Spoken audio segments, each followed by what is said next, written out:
Welcome to today's ECE Power Hour, where early childhood educators come together to reflect and learn and shape the future of education. I'm Erica Sicoscio, the moderator for today's event, and we are going to have a conversation that's long overdue. One that centers on us, the educators. Over the past year, we have faced so many challenges, adapted to new realities, and done our best to support children and families. But today, we're taking a moment to focus on how we can better support ourselves as educators and each other. In today's roundtable, we are exploring self-care, leadership, collaboration, advocacy, and mentorship, and why these are essential to our personal and professional growth. We'll also dive into the importance of play, not just for children, but for us educators too. How often do we take time to laugh and play and engage in activities that spark our own creativity and passion for teaching? This isn't just about making it through the day. It's about fueling ourselves so we can continue to inspire and nurture the children in our care. Today, we are joined by a group of passionate educators, podcasters, and some of which I am so grateful to call my friends, bringing together their own unique perspectives to the table. We'll reflect on the lessons that we've learned over the past year and talk about how we can use these insights to guide our focus for the year ahead. And along the way, we'll talk about some important things. And so I'm going to give everybody, without further ado, a chance on the mic. We'll just go right down. We'll start with Jamie. Introduce yourself and tell us the name of your podcast and just, a short little synopsis about yourself. Of course, this is so exciting. Thank you for organizing this. I'm Jamie Wagler. I'm from Stratford, Ontario, and I host the Forgotten ECE Podcast, which is all about before and after school educators and that group that kind of gets forgotten. Susie?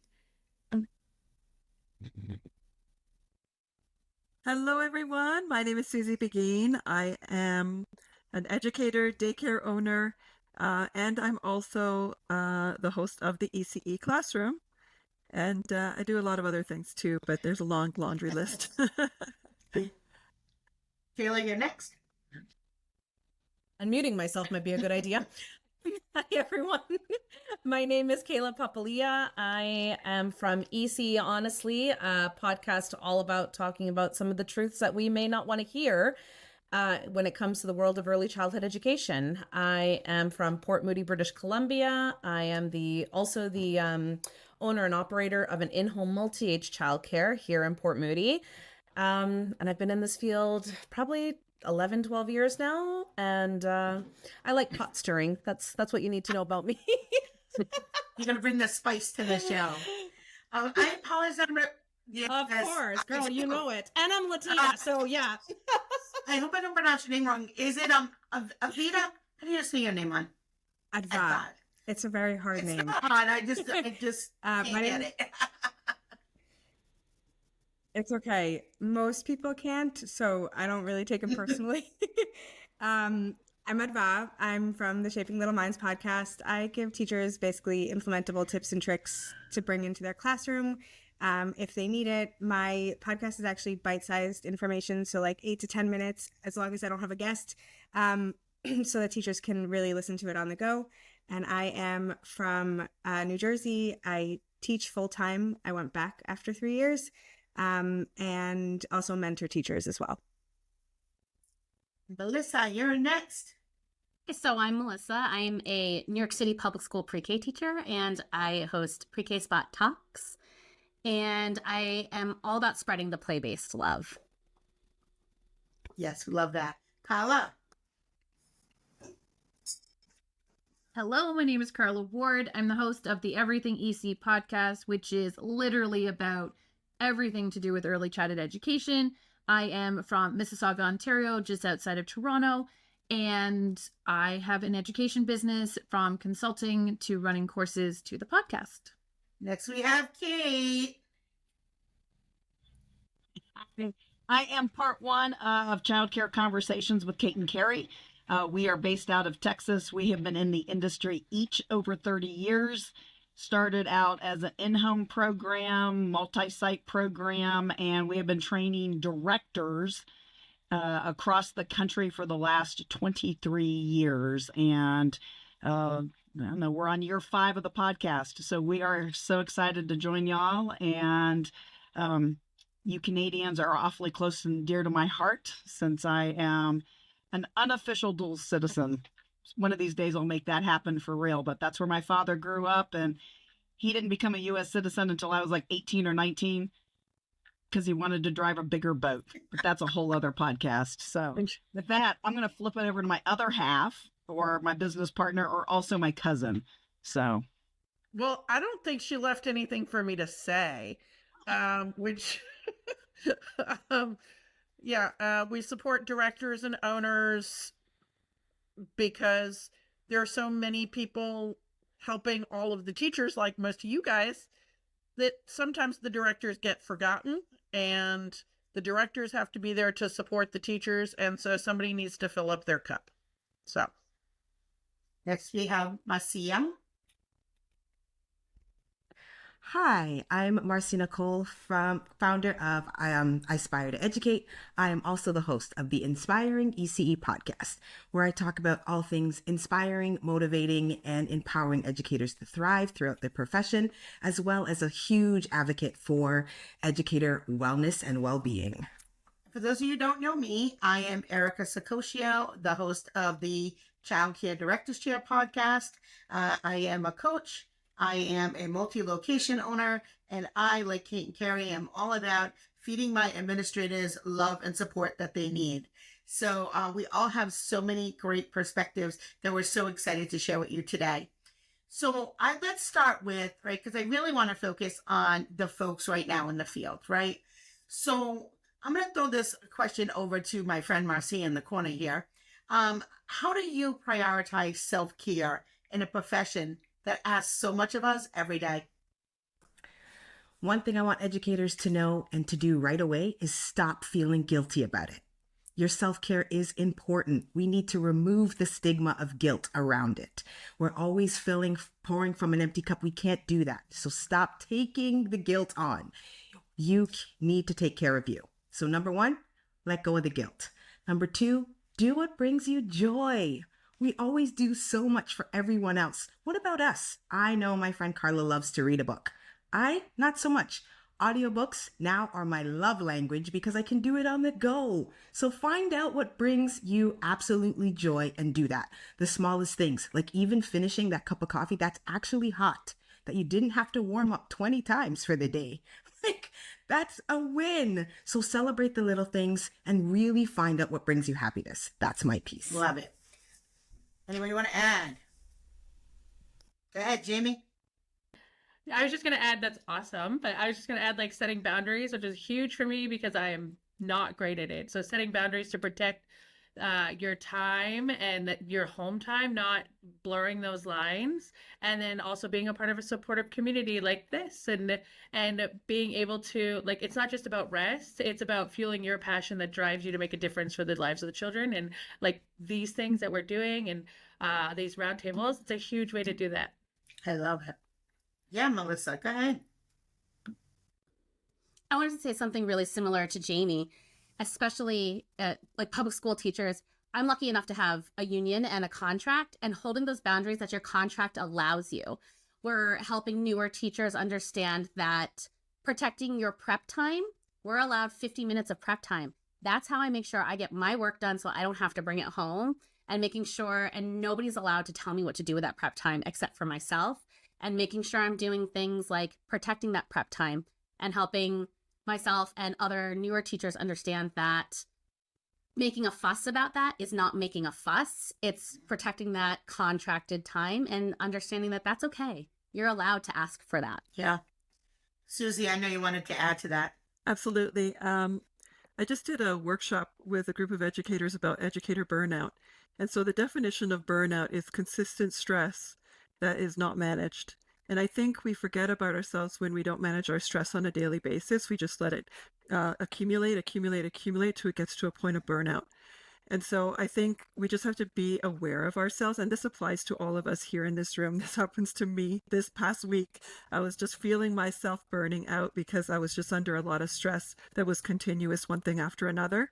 And so you just need to be aware of yourself, and as Marcia said, just not be afraid to look at yourself and go, okay, I need a break right now. I need to just do something just for me, something that I like to do, and not feel guilty about it, and not worry about the 10 million other things you have to do on your to-do list. Just, focus on yourself, get yourself back to, a little bit of equilibrium, and then you're ready to deal with the next stress. So not just like let them accumulate, because that's what's going to eventually burn you out. Yeah, go ahead, Carrie. I was kind of raising the roof, but yes, I had something to think about it too, which is we talk a lot in early childhood education and early education in general, whether out of school time or in our programs, about helping the kids regulate their emotion. And we use the term co-regulate. Well, for us to co-regulate, we have to be regulated. So teaching the kids how to take deep breaths and count backwards from 7 and things like that, for them to co-regulate, you have to be able to handle your emotions.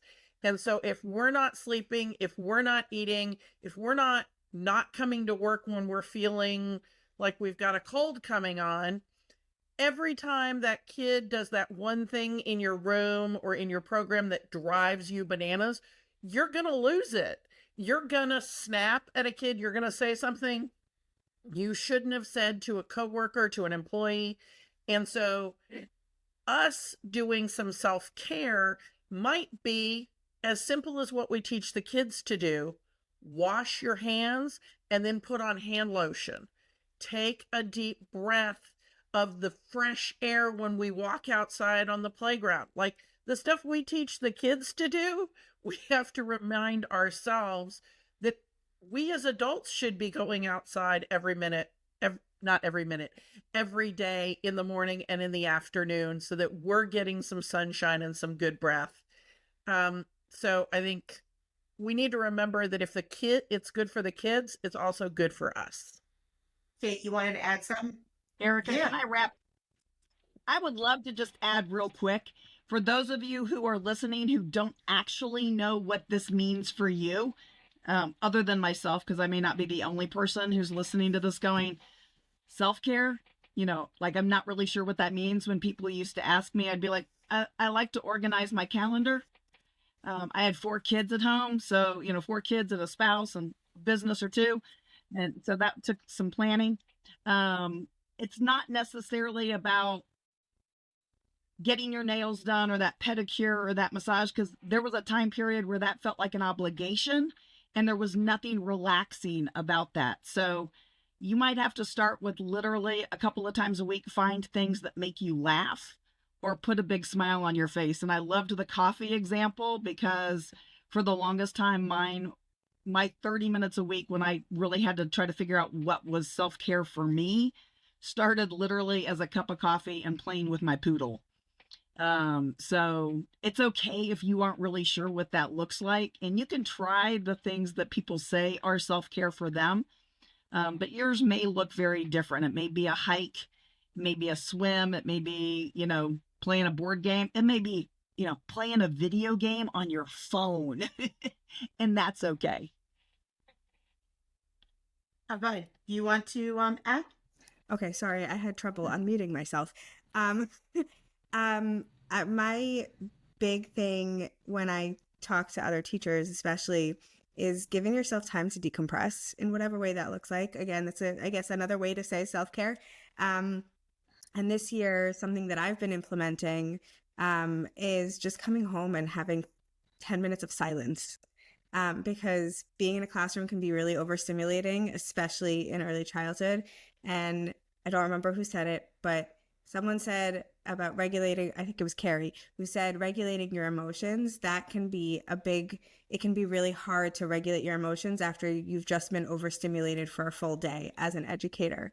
So for me, my peace and quiet for 10 to 15 minutes after school is done is like the biggest, has made a big shift in the way I approach the rest of the day. Paula, you have anything you want to add? I didn't raise Okay.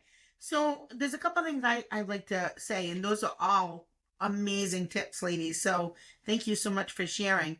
I think for myself, when I think of being a leader in my program, it's so often we want our staff to take care of themselves, but do we always, right? Do we come in sick? Are we there from open to close? Are we being a good role model, right? So often we talk about like silly ways that we will reward our teachers by like, oh, we bought you pizza, or we brought you donuts, right? So maybe it looks like, you stock the refrigerator with different flavored water and tea and things that will help people be able to take care of themselves while they're at your center. I can't tell you how many times I've eaten animal crackers for lunch or haven't packed a lunch, and you're kind of eating on the fly, right? So I try to do those things now more than I had in the past. And so I think that is, again, when you're the leader, you got to remember, you got to lead by example. And the other thing I think is finding joy in the things like somebody had mentioned, like stroking their dog, their poodle, like that brought, I think it was Kate, brought her joy, right? Finding the things that really spark your passion for life, not necessarily about education, but for your life, I think is so important to do that. And, be reflective, because if you don't ask yourself the question, you may just kind of breeze over it. So just really being reflective too of what really does make me happy. What does decompressing look like for me, or what does self-care look like for me? So I think, checking in with yourself and checking in with the folks around you and being a leader and an example. So let's go to our next question.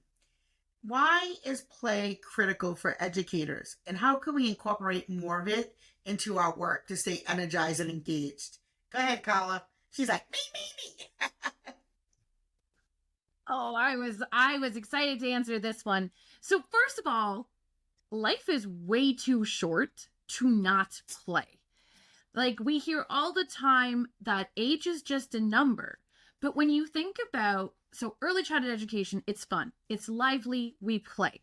Then somehow the school system, and if you're in the school system, I'm sorry, it like sucks it out of you. It just sucks that joy and that innovation, that creativity. Like, it is not designed, like I tell people all the time, the school system was not designed for people like me. I showed up, I was a good kid, I did my work, I got okay grades, but I could not wait to get out of there and do what I was meant to do. And so I feel like early childhood education has allowed us to continue to be, I don't even want to say children, but feel like we actually have life inside of us. And there's joy. And, what career path, honestly and truly, wants to know your favorite dinosaur? Like, who goes to work other than ECE and gets to say, well, my favorite dinosaur is a triceratops, right? Like, hello, like that is so much fun. And so play is part of that. And we can play as adults. Like, for me, putting up my Christmas tree this week was play, right? So play doesn't have to look like playing dinosaurs, but playing is important. Getting your hands dirty, doing your craft, going into nature, right? Play could also be, having a little fun on your phone. But to me, play is so much it's so three-dimensional. But then also, like, to make sure that you are playing at work is look at your space. What does your space look like? Does your space represent who you are, right? If you don't like your classroom environment, change it, because you have to be there all day, every day. So how can it be more playful for you? There you go. Love it. Go ahead, Kayla.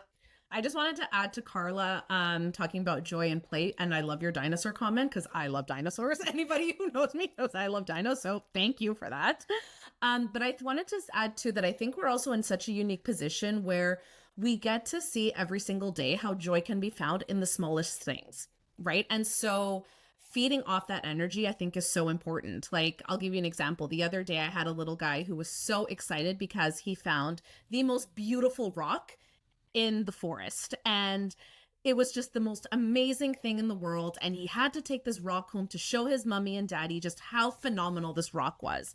And when you're surrounded by that, just that limitless joy, it does something to you where you're like, oh yeah, there is greatness in the smallest things. There is there is beauty in the littlest things, right? And so that is so wonderful to be able to constantly be in the proximity of wonder and of awe and of seeing the world through little eyes. And Melissa. I just feel like play is so important for educators because play is important for children. So like, why wouldn't we play with our kids, right? So I feel like Carla and Kayla said it so beautifully, and we all know that play is learning. So when you're playing with your kids, you're all learning together, and it allows so much space to feed off of one another and respond to one another and bring all of that joy that Kayla was just talking about, right? Like, or even just co-regulate like we were talking about before, or even just like be in each other's sadness. Just, I'm thinking about my teacher bestie. He taught pre-K with me last year, and he went through a breakup, and he was really, really sad the next day in school, but he knew he had to come to school because it actually was better for him to be at school, and he couldn't hold it back. And the kids were like so great with him. And he found it was such a profound moment for him because they were taking care of him, and he found so much joy in playing with him that it made him feel better. And just having those moments of play and joy and response and being together is what play brought out in everybody. And because he was a play educator, it just brought community and peace and just all the words. I can't even come up with all the words because there were just like so many words that it brought. But it's so important for us as educators to bring in because it's just so important for children to experience. And I just wish it could go beyond ECEs. And I feel like we're all mostly ECEs of the 5s and unders. And I feel like this needs to speak to ECEs of the Ks to 2s as well. And because just like Carla said, I'm in the public school system, and this is why I fight so hard for play in the public school system, because it does suck the life out of kids sometimes as much as I wish it didn't. So we really need to just bring the play. It's so important for everybody because it's natural, it's authentic, it's what everybody wants to do. Yeah. Thank you, Melissa. Hold on, Jamie. Carrie, go ahead. I just wanted to say Ankylosaurus is the answer to Carla's question. Ankylosaurus is my favorite dinosaur. Also, the quote that comes into my head every time we talk about play is Albert Einstein. Like, I don't know if you've ever heard of him. He's kind of dumb, but he said that play is the highest form of research.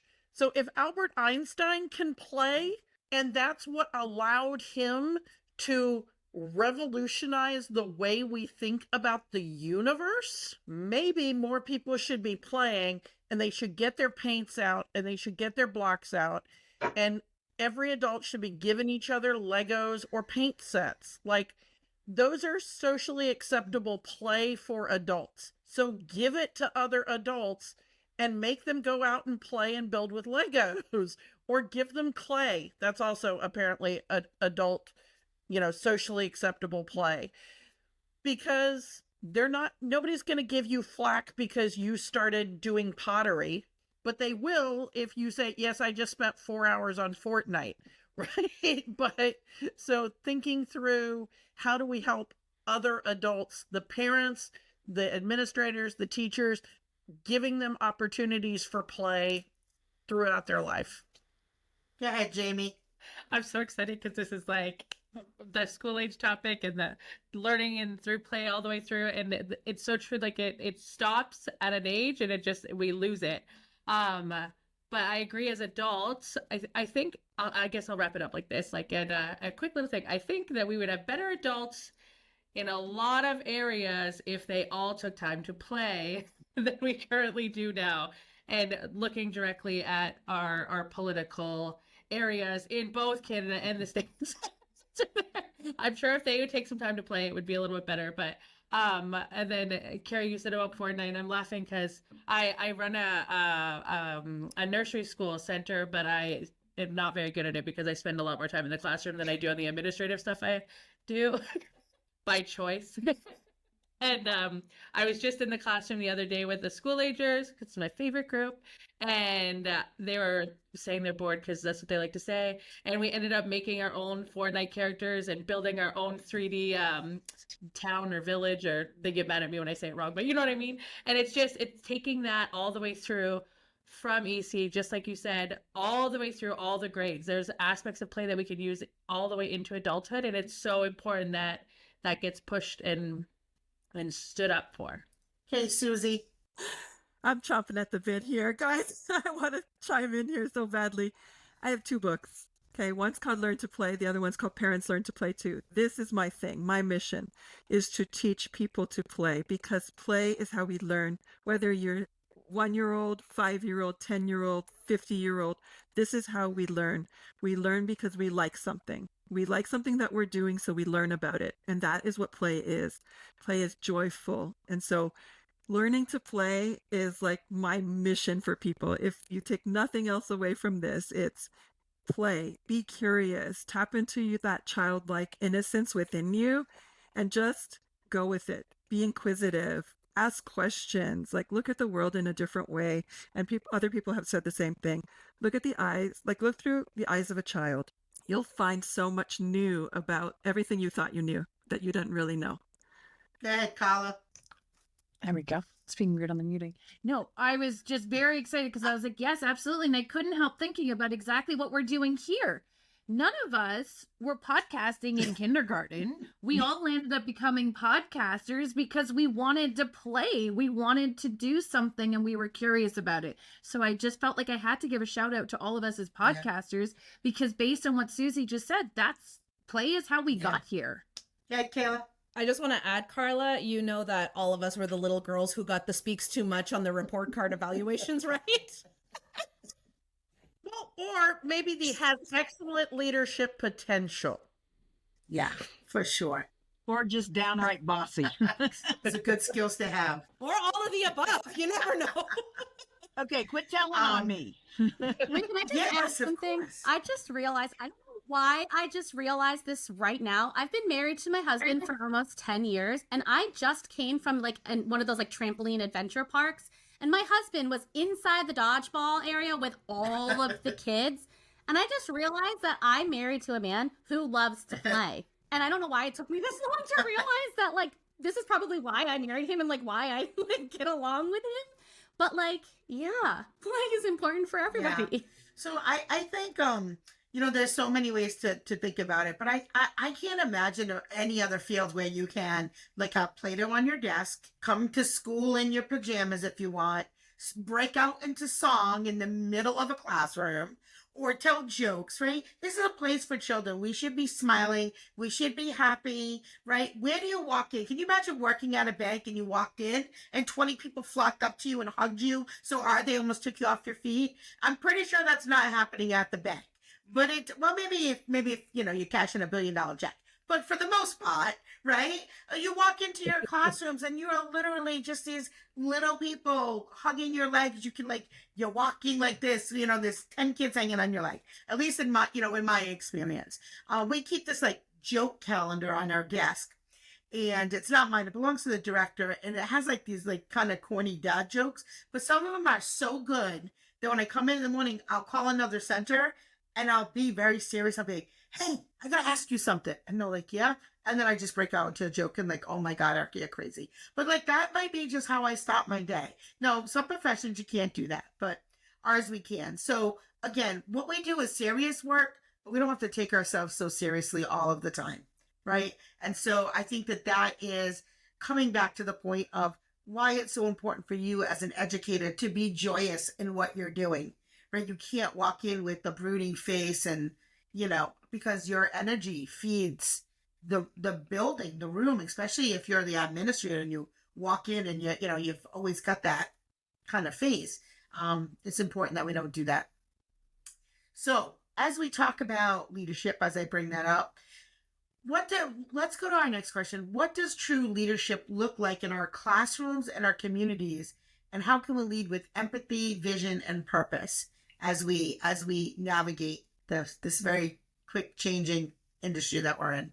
We want to tackle that one? I think we have to remember that we are key to every community. A lot of times we are unforgotten, or just, people just kind of push us to the side. And if nothing else out of our lovely COVID experience 5 years ago to the present, we are absolutely behind every other industry. And it's okay for us to try to remember to toot our own horn, to toot our industry's horn, and to just have that key role in the community, because the parents, the families, every employer needs to know what quality early learning looks like. And we get to be at, that pivot point for a lot of our teachers and directors, because they may sometimes forget about it because they are only thinking about maybe the kids in their classroom. So I didn't raise my hand. It's I just okay. talked. Sorry.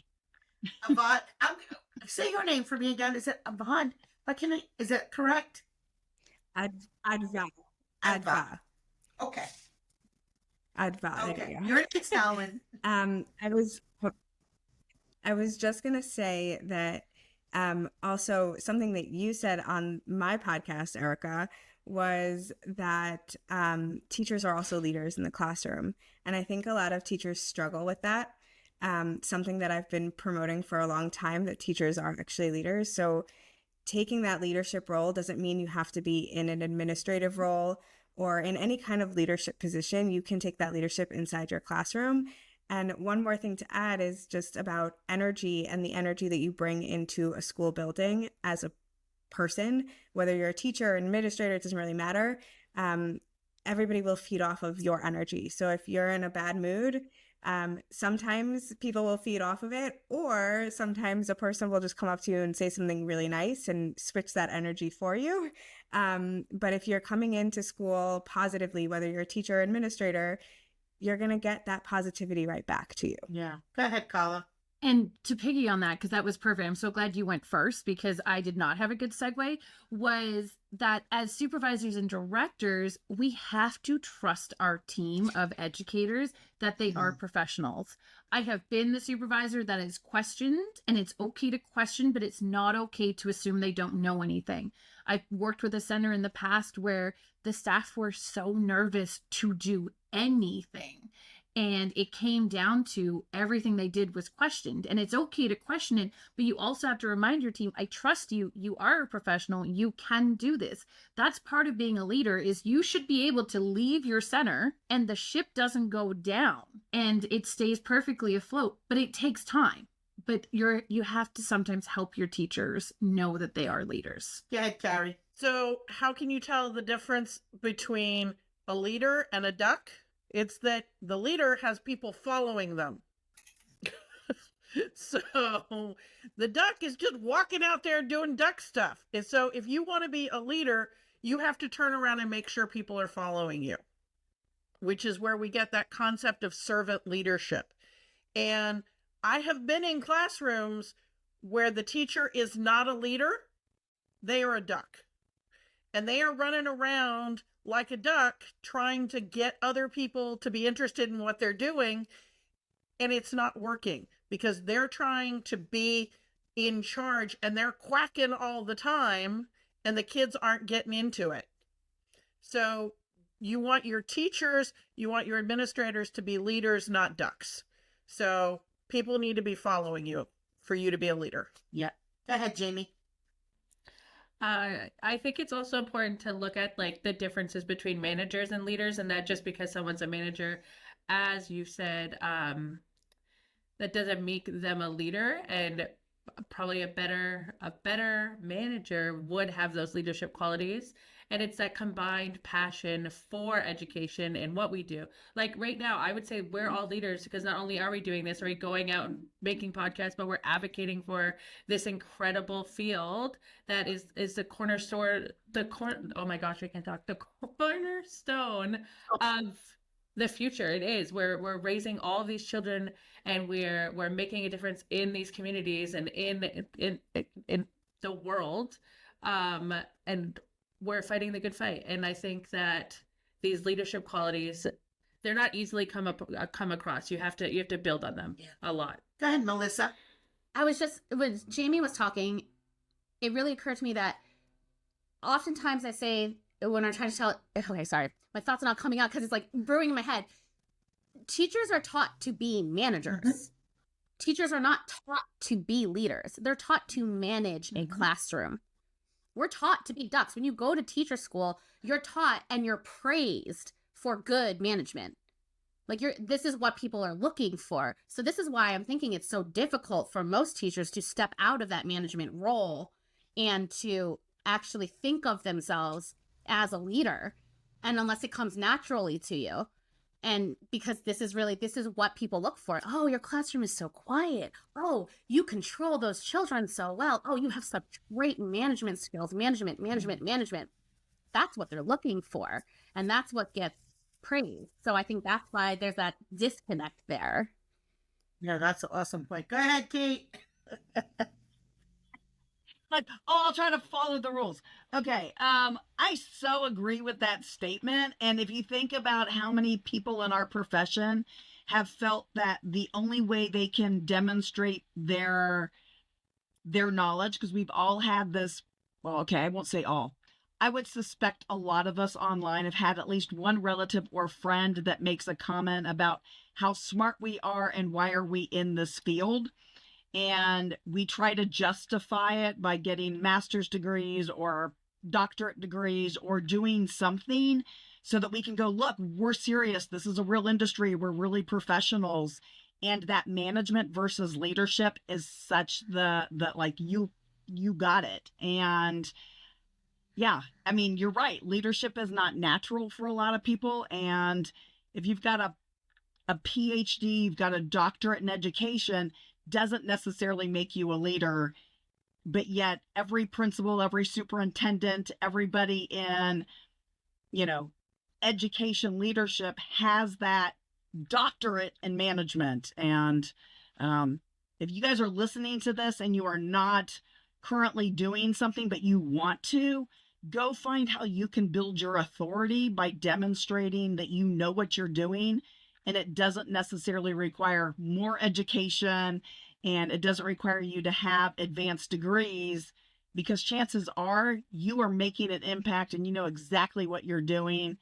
And I applaud you for listening to today's episode, because that means that you are part of that lifelong learning community. So yay for listening, and hopefully you'll connect with all of us and you get to learn more. Does anybody have anything they want to add to that? So let's talk about mentorship. How can mentorship help people grow as professionals? And how can we support and learn from each other to strengthen our field? One of the things, I think I want to change the language. I don't know how I'm going to do this myself, but that's why I think, having so many folks like you who also have voices and people listen. Why do we even have to identify, and I think I might have said this before we turned to recording, but why do we even have to identify as early childhood professionals? Why can't we just say we're educators? Why is this like hierarchy of because as soon as, like you said, justifying, right, Kate? You say, I'm an early childhood educator. Oh, you work in a preschool? You work in a daycare? Oh, and immediately you see the body change. No, I'm an educator. It doesn't matter if I work at a high school level, a college professor. It doesn't matter. We're educators, and we teach in a way that's age appropriate for the age that we're working with, right? Just like, so I think we all, as the industry, need to start using that language. To start, I'm an educator, period. But because we do it to ourselves, and so we're not using that language. So how can we expect other people to understand? Carla, I see you, girl. Go ahead, Carla. Go ahead. So I'm about to ruffle some feathers. So I'm actually going to counter what you're saying. And I want people to say they're an early childhood educator and be damn proud to say it. Because, and this is a running joke in my house, my husband will tell people I'm a teacher. And if you are a teacher, I mean no disrespect, but I have said to my husband, do not tell people I am a teacher. Tell people I'm an early childhood educator, because I am not in the same category.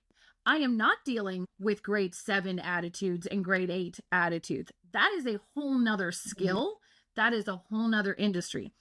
I am dealing with the social emotional behavior of 3, 4, and 5-year-olds. That is a whole nother skill and a whole nother industry. And if we are not proud when we say, I am an early childhood educator, and I don't care if people go, oh, so you like play all day?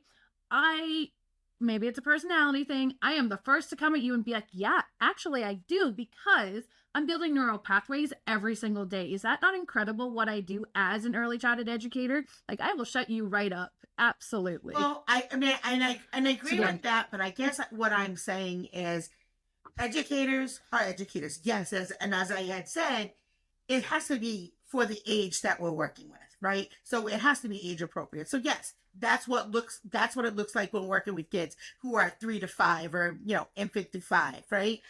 And I think they're working on social skills in high school and in college, by the way.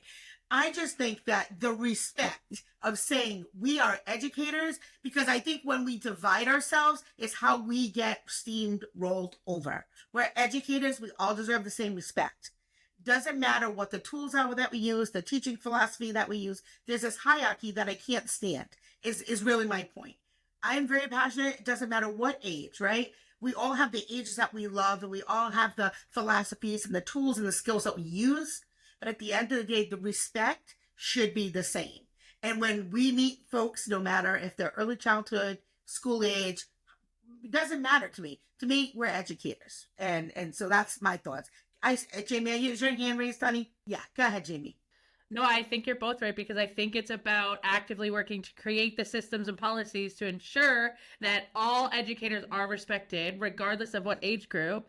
But I also understand, Erica, what you're saying, because you're like, if I say that I'm a teacher, it doesn't matter to people if I'm a high school teacher, elementary school teacher, I'm a teacher. But if I say I'm a teacher or educator and I say ECE, all of a sudden it's like, oh, you're not a teacher. But the advocacy has such a huge part in this, because we're all fighting to make this, and anyone listening should be fighting to make ECE that it's accepted and generally accepted. Like, yeah, I'm an early childhood educator. I'm an educator. Yeah, that's all. Go ahead, Kate. I see everybody. I'll get that to all of you. I promise. Go ahead, Kate. Really, what I'm going to do is I'm going to put Carrie on the spot, because Carrie has a great story that's a perfect example of this, because there is that difference of perception when you say educator versus ECE versus professor.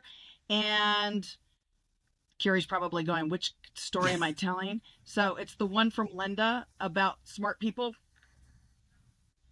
Just that she said, you're too smart to be doing that work. You should, are you sure you want to work in early childhood? You're too smart for that. And I was like, so you want dumb people working with with human beings in their most vulnerable stages and when they are most able to build cognitive function?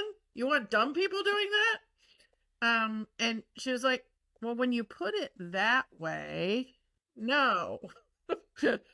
Okay. So what is the background of the person who asked you that question? You don't have to but well, she was a high school English teacher, and then an attorney, and an attorney who was very well known in their field, an assistant attorney general for the state. Yeah, pretty well. Kayla, did you have your hand up? I know you did. She goes on against spicy. She's like, let's do it. Let's do it. Hell yeah. I should have brought my wooden spoon. No, I was just gonna say, I think one of the challenges that we have as early childhood educators is our job is unfortunately seen as the one that any woman can do, right? First of all, we are predominantly female. Holy, I'm having the same problem of ideas in there. They're just not making their way out properly. Not to say that that is a problem, but unfortunately, that does get looked down upon a lot, right? And because we are working with children, because we do tasks, for lack of better words, like wiping noses, like diaper changing, like helping potty train, it's seen as not being important, and therefore, again, the glorified babysitter, right? This is, oh, you're an early child educator. I literally had somebody say to me, and, I'm hoping this is not going to sound too vulgar on here, But I literally said to somebody one time, I'm an early childhood educator, and the exact words out of their mouth was, "Oh, so you wipe asses for a living?" I'm like, yeah. And like, bro, what is this, right? Go ahead, Susie. And so do proctologists. I just want to say, so do proctologists. They just make more. Go ahead, Susie. So I think we're all on the same page here, and I really feel that this is something that we all have to deal with. And this is the reality of the situation. We're all educators, yes, but there is a pecking order, right? There's a hierarchy. You know, if you teach at the university level, you're a better teacher. If you teach at the high school and then elementary, and then we're at the very bottom because we teach the youngest of children. So there is that order, and we got to realize that. But that doesn't mean that it's true. It just means that's what people believe, and we can change those perceptions. And we have to do that as a community by leveling up our profession. No, we're not babysitters. We are educators. I think language matters. So when we say daycare provider, you know, that kind of a little bit irks me, because we're not daycare providers. We're educators. And I always use that language. And we have to get used to using that language, that we're not just providers of daycare. We are educating at every level, and you know, I really believe the first 6 years are the most important. They're more important than the university years. So, you know, that should be the order. The order is, you know, ECEs first and then the other teachers, you know, as far as, you know, affecting the brain and changing how the brain works and all of that. So we're all, you know, on the same page. I understand that, but we can all, we have to understand there's that perception out there, and we have to change that perception. Marcia? There we go. Now I can unmute my mic. So, love listening to all other perspectives. That's the point of having different perspectives and to be able to have this conversation. Let's think about now that mentorship piece. We're in a room full of wonderful educators with years and years of knowledge. How do we bring it out to the sector that needs us, that needs this voice, that needs the appropriate language, that needs us to articulate what's okay for our profession? Because like you said, it's us. It starts with us. We need to be the ones that start the conversation. And that goes through the mentorship process, through our leaders, through our childcare providers on the floor. It starts with us. We have to be able to be the ones. We've all started podcasts for a reason. That mentorship process is key right now. As a professor and going through what's coming out as our new educators in the field, we do not want to be afraid what's coming in the field. We want to trust these people with the children and their development. So we need to arm them with the right tools. And that is the proper language and the support they need when they need it. Not being retroactive, but proactive in this situation. That's what I wanted to say. I love it. Yes, yes, yes, sweetheart. Shaping Little Minds, you're next. Love that. I just wanted to piggyback off of what Marcia was saying, because I find that the new teachers who I do speak to, who come into the coaching program with me, do not have the tools that they need to be able to succeed in a classroom. And it drives me crazy, because you go to school for teaching and you think that school is going to prepare you to be a classroom teacher. And then you are thrown all of these crazy obstacles when you're in the classroom. And so many times these teachers do not get the support that they need. Something that what I really want to do is bring that piece into the mentorship world, which is helping the college students who are coming from that education program and bridging that gap into the classroom so that they can have the tools to stay in the classroom and to feel successful in the classroom. And I think a big part of that is, you know, that's why we're losing so many teachers. These teachers are coming from college thinking that this is what they want to do. And then they go into the classroom and they are met with so many different challenges and obstacles that they just don't know how to deal with and don't necessarily get the support to be able to handle. So they say, okay, this isn't for me. I'm not going to do this anymore. I'm going to say goodbye at the end of the year. Go ahead, Jamie. I love how you threw in that support piece, because it really goes back to everything that we're talking about here. But it's funny how much early childhood educators, we support families and we support the children, but then looking at us, like, where is that support and where is the educator support coming from? And it's I mean, obviously it's us advocating, but what else is out there to support us? There's like unless we're fighting the good fight for ourselves, it's not there. Yeah, Jamie, I think that's probably why I thought this would be a great topic for our very first roundtable, because it is so important. And, you know, it isn't just the teachers, it's the administration too. They don't always have the tools that they need. And many times that the admins have been promoted, you know, they were teachers for a long period of time and they've done a great job as an educator. And now you are now responsible for everything, everyone. You're supposed to have the solution for every question that's ever asked of you. And you don't have, you know, we talked about, you know, the difference between a leader and a manager, and you may have managed things, you know, tasks pretty well to get promoted, but maybe you really haven't had the opportunity to develop your leadership skills. And so we're seeing that too. And I know Kate and Carrie, as they go train directors all over the country, many of these folks are folks who didn't have the business side of education, because it is a business too for most of us, right? So there's just so many pieces. So yeah, where does the support come? We have to advocate, but then there also has to be like, what's the action? Because we can talk all day. Everybody here knows the problem, right? We got to start figuring out what are some of the solutions and who are the people who can help us move that forward. Melissa, hold on, Carrie, I see you. Melissa, did you have something you want to add, honey? I didn't want to hop over you if you had raised your hand. No, it's okay. It was mostly just kind of sharing the same kind of story. There's something interesting going on in New York City right now, which might be sort of the action, but it is becoming really kind of problematic. And I feel like it kind of fits into this piece. So, you know, New York City being the biggest public school system has started to implement funding into childcare systems, right? Which I know has happened in many cities. But this was also partly, and early childhood educators were excited about it because it was going to help sort of legitimize some early childhood education. But it's also become really problematic because there are all of these different pieces as we've actually been talking about, because now it's become this continuous piece where they're saying, do this creative curriculum. Everybody has to do this. It has to look exactly the same.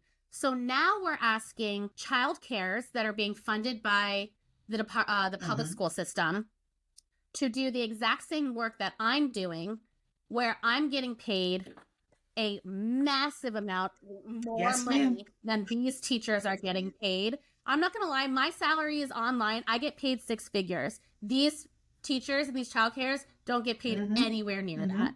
And that's just one piece of all of this, right? The pay where they're asking to do the same work. They don't get my union preps. They don't get my union contracts. But then also, I have a huge problem with making the continuity piece across every single classroom. I don't want my classroom to look exactly the same as somebody else's classroom and as somebody else's classroom. My children should not be studying trees because I'm being told to study trees. What if they're not interested in trees? Right? So that's like another whole piece. And so I feel like in one way, they're trying to put the action into place, and then they're trying to help this by adding in these mentors from the Department of Early Childhood Education. But then they don't have the tools because they're coming down. Some of them were teachers, but they're being told from the district. And it's just, again, sort of the hierarchy of like things happening and exploding. And maybe I'm just like putting New York City on the spot here, but it's not necessarily working because it works in one area, or it works with one school because of one mentor is really great. And then one teacher like accepts it, but then it's not working with another mentor because one mentor is just really coming down the pipe. You know, it's really interesting. And I don't know, like I said, it sort of fits into all this because it's a little bit of the action. It's the future. So it's a conversation for sure. Yeah. I mean, we could do on that. All of the Kayla, I think. Yeah, so it's really interesting to think about all of that and how it kind of could look. Yeah. And how it could probably be. Kayla, I see you, but Carla had her hand first. Go ahead, Carla. Oh, were you just waving your hands around, hon? Clap it. Okay, go ahead, Kayla. Okay. I was going to say, Melissa, I think you bring up such a good point. And I think one of the issues that we have is we're always trying to, I think it comes back to this idea of proving ourselves, right? Like we need to prove that we are doing good. We need to prove that our job is of value. We need to prove that children are learning something. So if something is working in classroom A, well, then it must be working in every single one. We seem to have, especially when it comes to like administrators or heads, there seems to be this disconnection of understanding that there is, children are individual beings, and we cannot treat them with this robotic mindset, right? I know I'll give a perfect example here in BC alone, right? There is this huge push that every has to be Reggio inspired and Reggio, and that's great. Like, I have nothing against that, but the disconnect is Reggio means nothing in British Columbia because you're trying to come at it from an Italian perspective. This is not Italy. This is BC, right? Completely different histories, countries, societies, mentalities, whatever. And the other thing that I have a hard time with is that majority of times when we're trying to implement these ideas, they're coming from an extremely privileged lens, right? Like for example, like, again, I'll use British Columbia very specifically. I'll narrow it down to Metro Vancouver, where we have this idea that what they're doing in the big universities with the $1 million of funding is what everybody across the board should be doing. That would be great if I also had $1 million worth of funding. I could do that as well, but I don't. I have to work with what I have. And most importantly, my children are not predominantly, privileged. They're not predominantly white. They're not, there are centers where children come to school maybe with an empty stomach. There are children who come to school. I had dinner with a friend a couple of weeks ago who talked about working with children who lived in shelters and, working with children who came from abusive backgrounds, and childcare was the one place where they had safety. And so it wasn't about, pedagogy and pedagogical narrations and all this wonderful airy-fairy stuff. It was about, is this the only place where they can get their basic needs met? And is this the one place where they can feel safe? If I have done that, I've done my job. Yeah. Thank you for bringing that up, Kayla. Go ahead, Carrie. Okay, so my brain has like stuff I want to talk about from Marcia and Kayla and Melissa. And so I'm going to see if I can get it all into one thought process, which is that regardless of where you're finding the mentor, whether the mentor is your college professor, the head of your college department, is your mama, is the director at your school, is a coach or consultant like some of us are, you have to find one that works for you and for the type of program you're in. And this is the part that I sometimes have a challenge with, is that mentor needs to be someone who has been in a program recently that makes some sort of connection to the type of program you're in. I've taken, ECE classes at Harvard. And you know what? My professors, I don't think, have been in a classroom with children for 35 years. And I get all of the pedagogical wonderfulness. But if that professor has not had to deal with post-COVID kids and Gen Z employees, I don't need them to be trying to mentor me because they don't know what's happening in the real. And if they're still spouting Freud and anal retentive, I don't need to hear from them, because all that stuff's been disproven. Like, I need mentors who have lived the real with kids recently. If the last time they were in an early childhood classroom was in a lab school in 1985 at the university, then that's not who your mentor should be. Your mentor needs to have been in programs that have some similarities to the program you're working in or the type of program you want to work in, and have done it at least in this century. It would be great if they've done it in this decade. Like that's what I want for people when they're looking for a mentor. So you can go hire people who have their MBA in organizational leadership, but does that help your school? Do they understand it? Yeah. My dad, my grandfather, PhDs, I respect the work you have to do to get those advanced degrees, but My dad uses it as a way to sort his mail. Anything that comes to his name, PhD, or doctor, his name, he knows he doesn't need to open that email or that mail. But we have to find mentors who resonate with us. And if you're somebody who's all about the research, go find that PhD, but please find one who's actually touched children in the most recent decade. In a good way, like touched them emotionally, cognitively, not in a creepy way. Sorry, that came out weird. Go ahead, Susie. So that sparked something when you were speaking, Carrie, about mentorship. And I was thinking about, in our centers, we have experienced educators and we have new educators. And Marcia touched on the fact that, we have a lot of new educators coming out of the college system right now who don't feel equipped to manage a classroom, don't feel equipped to lead a classroom. And I was thinking about, okay, so we have experienced people out there and then we have new people. And how do we get them to work together and learn from each other? Because I know the experienced educators can work from can learn from the new ones because they've got new ideas. They haven't been in school for a long time. Maybe they don't know the new strategies. And then we have newer educators who could learn from the experienced ones who, have lots of experience on how to deal with different kinds of issues that come up in a classroom and how to lead. And so how do we get them to work together and learn from each other, I think is the key, right? And that's, I guess, what I'd like to hear about too, if you guys have any ideas. I have all kinds of ideas. Go ahead, Carla. I love this question, and the segue was perfect.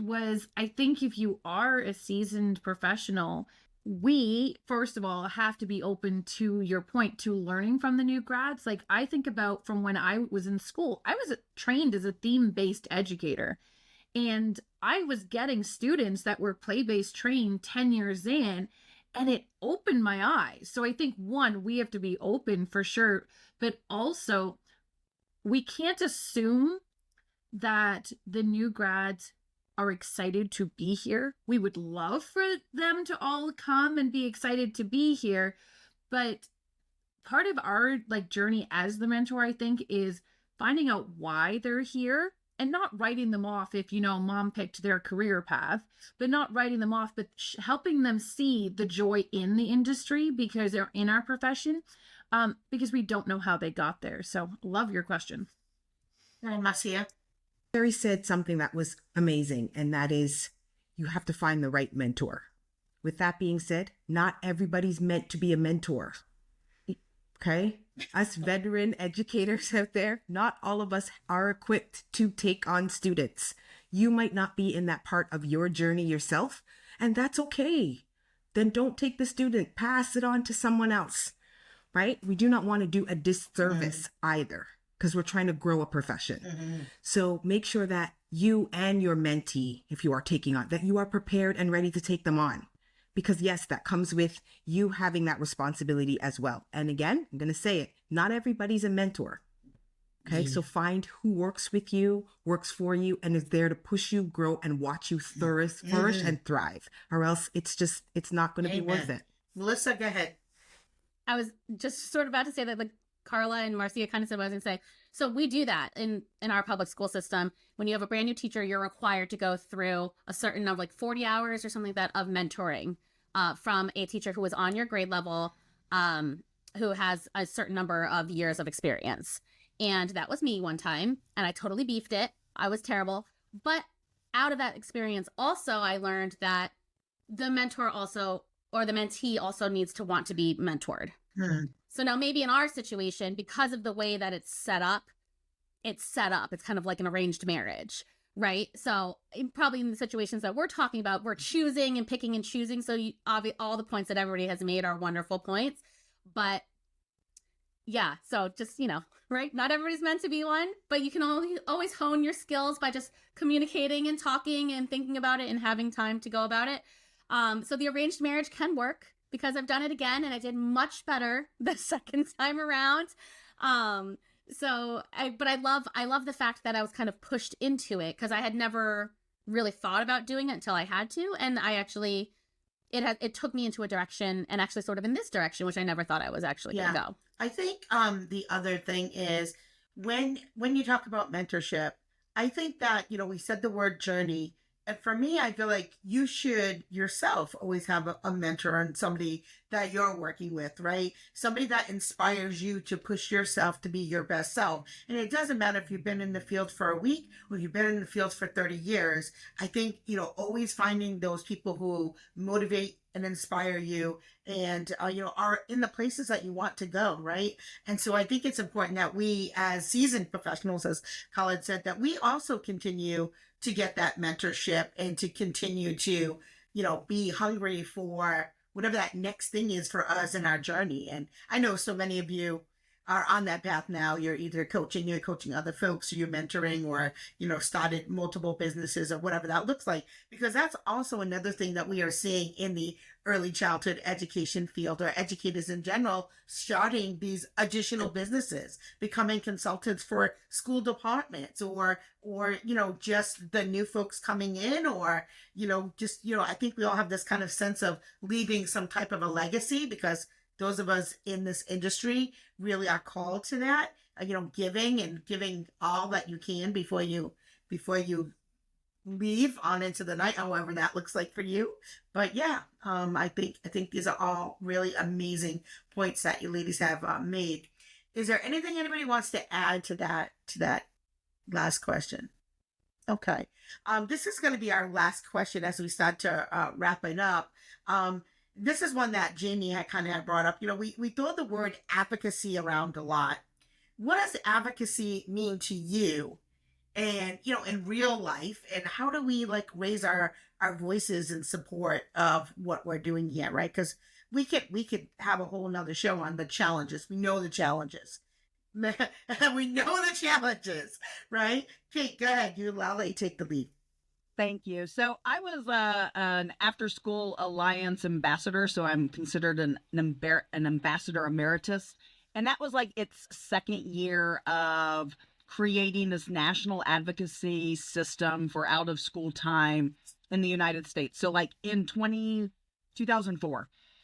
And one of the things that really hit home during that time period, and I sit here and kind of reflect on it after 20 years of watching things not really change the way we had all hoped for them to change on a larger scale.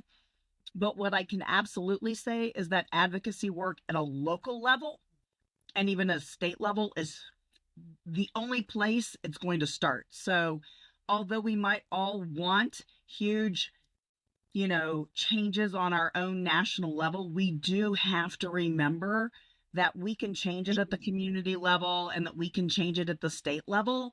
And that advocacy is really educating those not in the industry. And the only way we're all going to do that is together and en masse.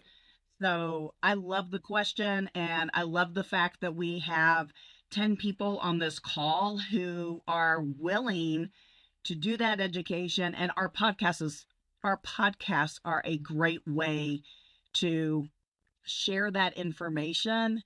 So glad that Erica brought us all together. Anyway, I'm done. Go ahead, Jamie. Yeah, I agree. And I also think though it's getting the educators who are in our field who think they can do nothing to change what the perception of ECE is, to believe that they can do it. And it's collectively coming together to do that.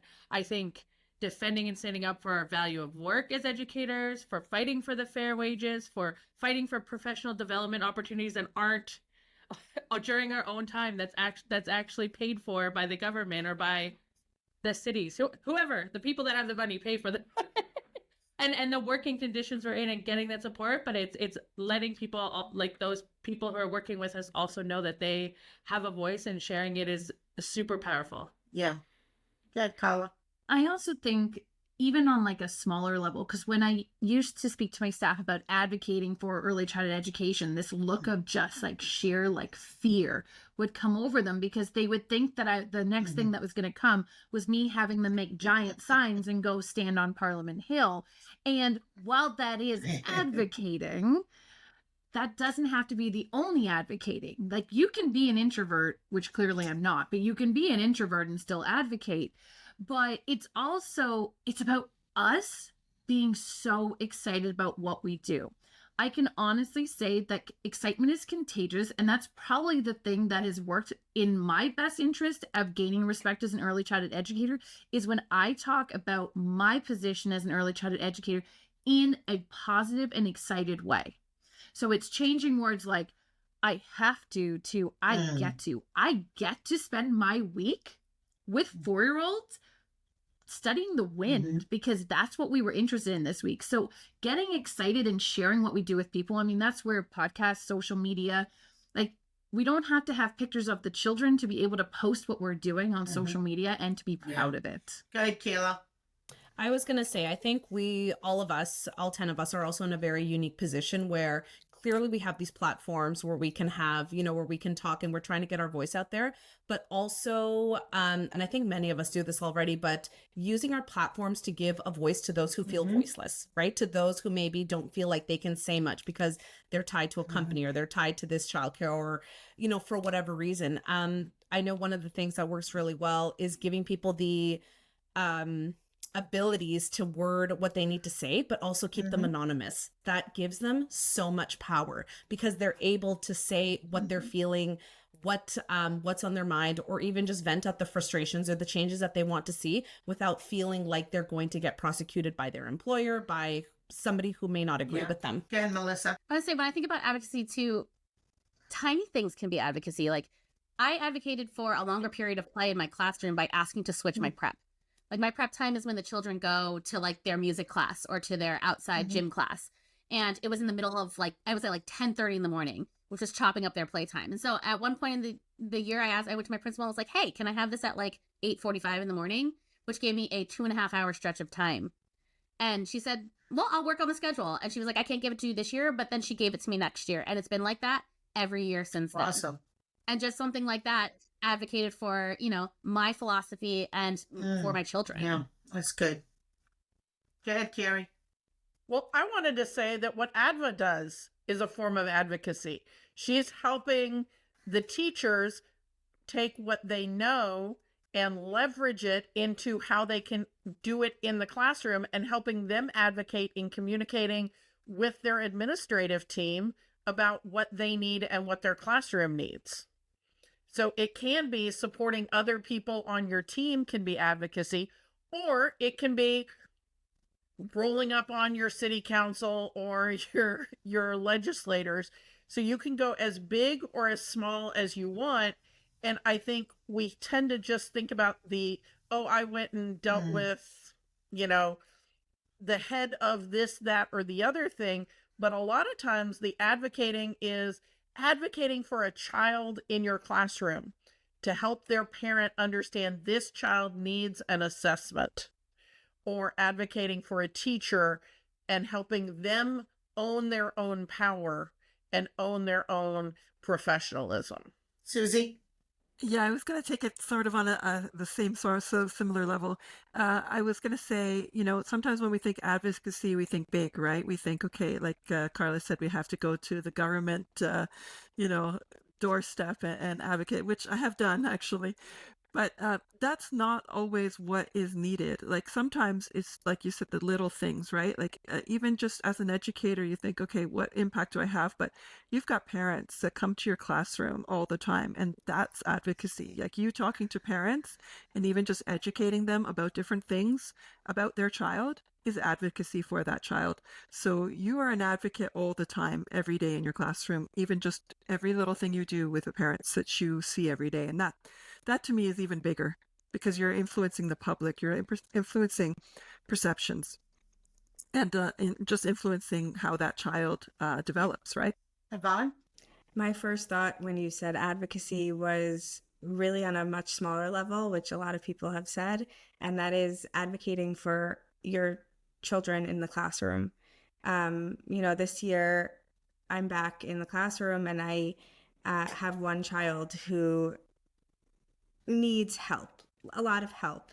And it's really challenging because we have 14 other kids we have to focus on. And part of what me and my co-teacher are doing is really just going to the parent, going to the director, and making sure that things are getting taken care of so that this child can have his needs met. And you know, as Carla said, you can be an introvert and still advocate. I am the biggest introvert. I am the biggest homebody, but I still advocate for my students. And now I took on the role of advocating for teachers and the support that they need to get inside their classrooms. Does anybody else have anything they want to add to that? No? Okay, great. Go big or Yeah, go small. just Go the way that feels comfortable Just do to you. something. If you're big now, like Kate and me and a couple of other people who are like, yes, I will walk up to a legislator and tell them stuff, then do Yeah. that.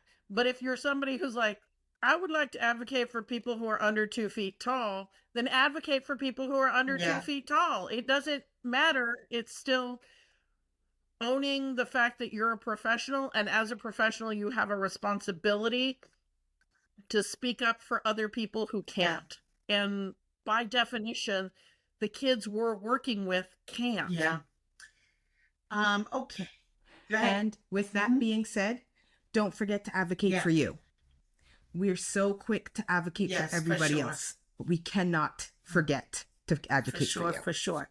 All right, so here's how we're gonna wrap some of this up. Jamie, the Forgotten ECE, give us a 1.5 second commercial about your podcast. Okay, so the Forgotten ECE is a podcast all about the Forgotten ECEs, focusing on before and after school programs, school age programs, summer camp, March break, all of the above. And in a wider sense, anyone who is in the ECE programs or in the ECE sector and they feel forgotten. We're doing big things over there. You can find us on Spotify, Apple Music, and anywhere you listen to your podcast. And if you're looking to find me, you can find me on Instagram at MissJamie_RECE. Awesome. And the ECE Classroom with Susie. Tell folks a little bit about your podcast. Thank you. So the ECE Classroom is a fairly new podcast. It's just in the first season, so we just started it out this year. And my format is to bring guests on the show. So I welcome all of you to come out and, be heard by my listeners. And I just tackle any ECE topic. So as I mentioned, I'm a daycare owner, so I have 3 daycare centers. And so I canvass my ECEs every day and say, what topics do you want to hear? What do you want to know more about? And those are the topics that make my episodes of the ECE The Classroom. coolest things. Where are you from, Susie? So I'm in, Greater Toronto area, let's say, in Toronto, Okay. Canada. And Jamie, where are you from? Stratford, Ontario, Canada. So just south of Okay. Toronto. All right. Next, we have Kayla at ECE Honestly. Go ahead, give us a scoop about your podcast. Thank you. So I'm Kayla Papalia from ECE Honestly, and my podcast is all about, again, talking about the issues that we may not want to talk about in the world of early childhood education. Sometimes they're hard to swallow, pills that are hard to swallow, but I think they're necessary conversations to have, because unless we're willing to have these hard conversations, we are not going to see growth in our field. And you can find me on Instagram and Facebook at ECE Honestly. You can also check me out on my in-home multi-age childcare page. It is Blossoming Niños, and you can find us on Instagram and on Facebook. And same thing. If anybody out there listening or any of you here have anything that they like to say or any topics that they want to discuss that they feel are important, give me a shout out, and I'm more than happy to set And that Kayla, up. where are you located? I am all the way west of Susie and Jamie. I'm in Port Moody, so that's a suburb of Vancouver. Okay. And my friend over here at Shaping Little Minds of Vid. I'm Adva. I am the host of Shaping Little Minds podcast. Shaping Little Minds is really just giving teachers bite-sized implementable tools and strategies to use inside of their classroom. I do a mix of solo and guest episodes. I have definitely had some of you on the podcast. And I am located in the U.S. in New Jersey. Nice. Melissa. So my podcast is Pre-K Spot Talks. It's basically an everything early childhood variety podcast, but through a play-based lens. And I've just recently started doing interviews, so everybody is welcome. So I do a mix of solo and interviews, and you can find me at prek.spot on Instagram, and I am located in the great city of New York. Awesome. Carla? So my podcast is the Everything ECE Podcast. Pretty much in the name, we literally talk about everything ECE. I'm located in Mississauga, just outside of Toronto, Canada, and you can find us on any podcasting platform.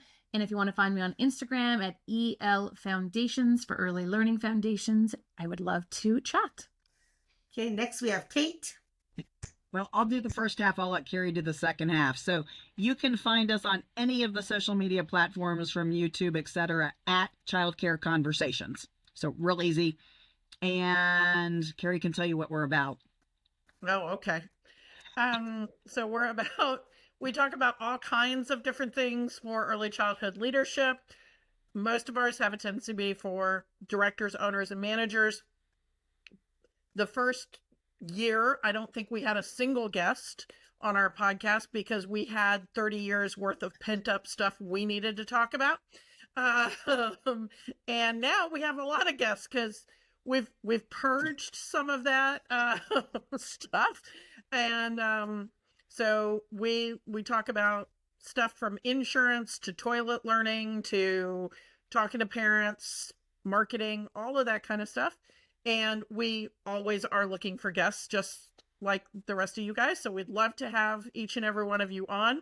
We even have a place where you can apply. Kate can email Kate at childcareconversations.com. It's actually and Carrie at childcareconversations.com. Okay, fine. You have to spell out the word and she'll get you all those links, or you can just message her anywhere. I don't take that monkey. That's her monkey. And we just love supporting directors and owners. And I didn't say we're also authors like Susie. We've written a few books over the past few years. Yeah. You can get those on Amazon or at your local bookseller. There we go. Okay, and my friend Marcia at I Spy to Educate. I'm Marcy Nicole, and my podcast is called the Inspiring ECE Podcast. On the podcast, I talk a lot about inspiring, motivating, and just empowering educators to continue in a profession they absolutely love. I've recently just started to have guests on, and we talk about all things early childhood education. But mostly, we're there to inspire and motivate, especially on those rough and challenging days. That podcast in your ears, hopefully it brings you a smile. So I'm hoping that I have all of you lovely individuals on my podcast to share all of these juicy nuggets. And definitely follow me on Instagram. I'm on all of your platforms for podcasts wherever you listen. And I can't wait to keep growing this wonderful community. Thank you so much, ladies. I am Erica Scotia with the Child Care Director's Chair podcast. I have a podcast and a very quickly growing YouTube channel that I'm very excited about. And this beautiful episode will also be hosted on there. It's the Child Care Director's Chair podcast, super easy to find. And we really wanted to create this ECE Power Hour to offer a space for all of our early childhood educators where we can reflect, recharge, and grow together. All of our voices together really, really matter. And so we hope that you got that point today. If you are an ECE professional out there, an early childhood professional, school-age professional, college professor, don't worry, we still love you too. You're welcome to come on our show as well. We will be doing this once a month. So if you're interested, you're a podcaster and you have something to say, please hit me up. Child Care Director's Chair, super easy to find me, all the places, social media, you got it. So that's it for today. Thank you so much for tuning in, and we love you. Have a great day.